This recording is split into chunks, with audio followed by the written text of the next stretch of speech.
الإعلامية ياسمين الخطيب بعد ما ركبت الترند بسبب حلقة البلوجر أمنية حجازي وكلامها عن الداعية عبد الله رشدي، وقالت إنها تستضيف عبد الله رشدي في برنامجها إنه هيرد على اللي حصل. الغريبة إنه الشيخ عبد الله رشدي طلع وقال إن هو مش هيتكلم. ليه رجع في كلامه وليه طالع يتكلم؟ وبما إنه راجل دين المفروض فاهم إنه دي مشاكل زوجية المفروض حلها في البيوت مش حلها على السوشيال ميديا.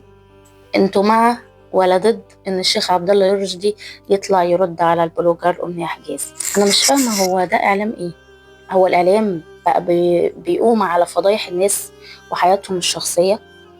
هو الاعلام بقى كل هدفه المشاهدات ومش مهم لفضايح الناس وحياتهم واسرار بيوتهم؟ الاعلام رساله، فين الرساله اللي انت بتقدميها يا استاذه ياسمين الخطيب؟